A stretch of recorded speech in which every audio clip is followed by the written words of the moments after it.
In this video, we're going to be talking about the new Pocket 4K firmware 6.1. Now, I woke up this morning and I got a comment from Daryl Smith pretty much yelling at me, telling me that there is a new firmware for the Pocket 4K. So big thanks to Daryl Smith for letting me know as soon as he can. So let's go ahead and talk about this. We all know the Pocket 4K is not a perfect camera. It has a lot of problems, and Blackmagic Design tried to tackle almost all of that today. Now, there are a lot of changes to this new firmware, but I'm only going to talk about some of the stuff that are important to me. But at the very end of this video, I'm going to show you all the changes that they have done. First off, before you update your camera, make sure to save all the LUTs you have in it. Make sure you have all the settings remembered, because the firmware is gonna wipe out most of your settings. You're gonna lose your LUTs. You're gonna lose all the settings you have in this camera. Now, secondly, before you update the firmware, make sure you have your camera plugged into the power source, because the firmware actually took around 15 minutes. You definitely don't want to brick your Pocket 4K, which most of you guys still don't have yet. So let's go ahead and dig in with some of the firmware changes that they've done with this update. First things first, black shading. In the firmware before this, they called this black shading, but now they call it pixel mapping.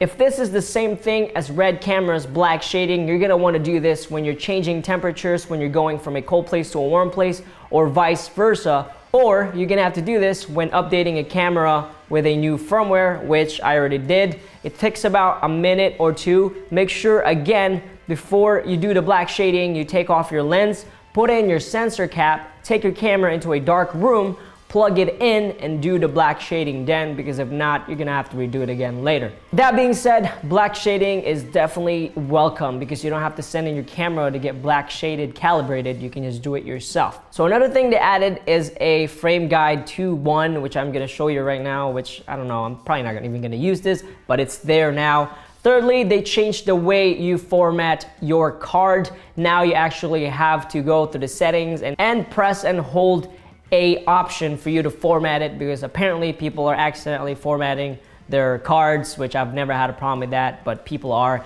Additionally, they changed the ProRes and camera. They flipped it around. I don't know why they would do this, because I mainly use the camera raw instead of ProRes. Kind of backwards, but whatever. Apparently more people are using this camera and shooting ProRes because they flipped it in the menu, which is kind of confusing to me, but whatever, Blackmagic, you know what you're doing. So the next thing we're going to talk about is a big one, battery life. Now, I actually did not know they can do this, because I thought it was something in the hardware, but they Blackmagically somehow improve the camera's battery consumption. Now, disclaimer, I only tested this with a Canon OEM battery. I don't know how this is gonna work with off-brand LPE6s, but I can safely say that I went from a 35 minutes to a 40-minute per battery to 50 minutes to an hour, or even more, depending on how old your batteries are. So wow, they were able to extend the camera's battery life. I don't know how they did it, and I don't know if that's gonna affect anything else, but I can tell you right now, they did extend the battery life.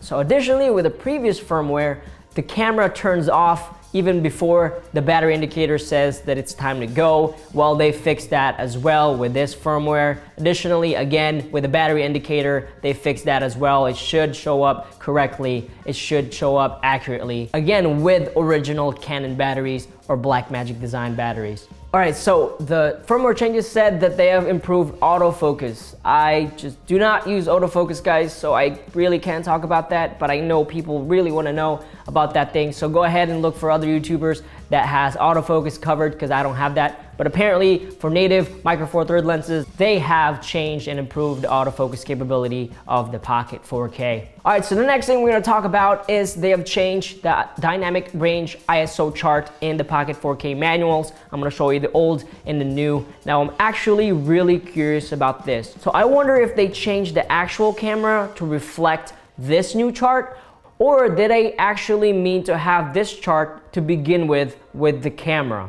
We're gonna have to do a little bit of testing with that, because as you can see, they actually changed the way the dynamic range is distributed in the camera in each ISO. So as you can see in the two, they're pretty different, and I don't know if they changed the camera to reflect this new table they have, or this new table was the real deal and the old one was kind of just like a made up one.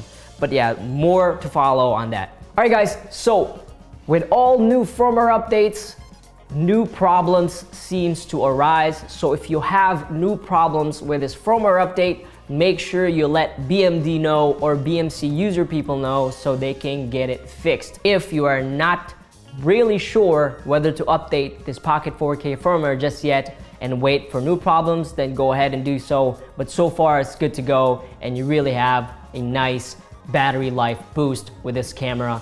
But I know people are still gonna find ways to complain about this camera if you have your actual camera.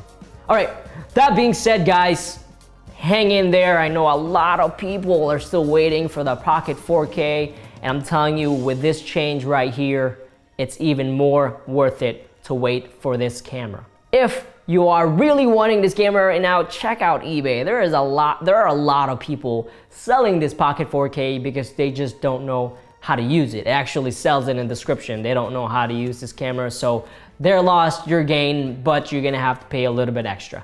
Like always, if you guys have any questions, let me know, and I'll see you guys later.